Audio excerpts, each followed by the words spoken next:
नमस्कार.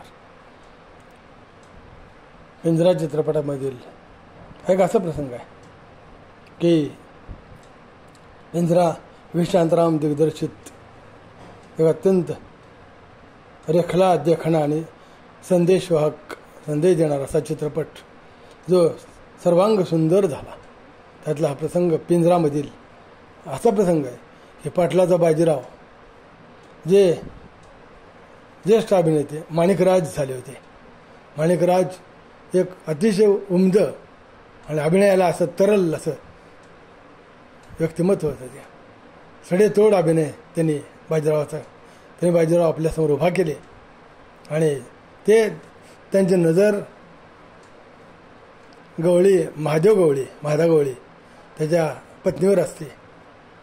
तर तो जाता त्याला छेडत असतो, त्रास देत असतो. गवळी झालेले कृष्णकांत दळवी आणि त्यांची पत्नी झालेली त्यांची पत्नी सरल्या वेलेकर होत्या. सरल्या वेलेकरला जाता येता माणिकराज छेडत असतो, बाजीराव छेडत असतो.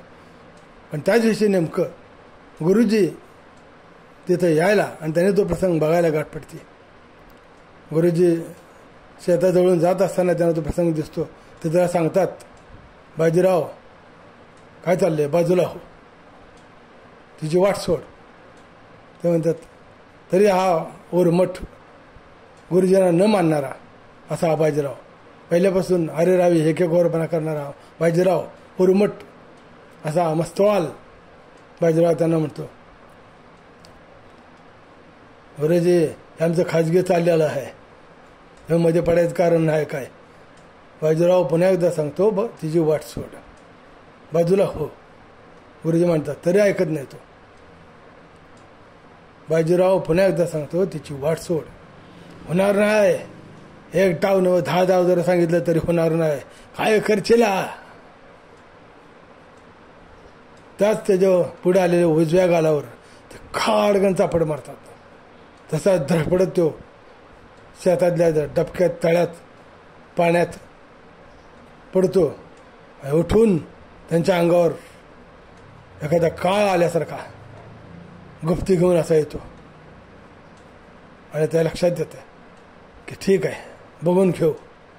असं ते आविर्भाव, ते सगळे ते विस्कडलेले केस, ते डोळे, ते हावभाव, ते नजर आणि तो हात आणि ते गुप्तीवर आपटलेला जन्मजन्माचं वैर साधीन अशी प्रतिज्ञा करणार तो हात, ते अभिनय, खळा लेखन पाण्यामधून निघून जाणं, हे सगळं साधावं ते महान दिग्दर्शक व्ही शांतारामनीच. तो हा प्रसंग आहे. होणार नाही. एक डाव नाव नवं 10 डाव सांगितले तरी होणार नाही, बाजूला काय करशीला. तो हा प्रसंग अखंड ऐकर मिराकल पंढरपुरी चॅनल आपल्याला अर्पण आहे. कलर्स केसपेनने काढलेला हा प्रसंग आहे. माणिकराज नट आहेत, ते अभिनेते माणिकराज आहेत. त्याने बाजीराव केला आणि छान भूमिका त्याने उत्कृष्ट आहे तसा बाजीराव त्यांनी आपल्या डोळ्यासमोर उभा केला.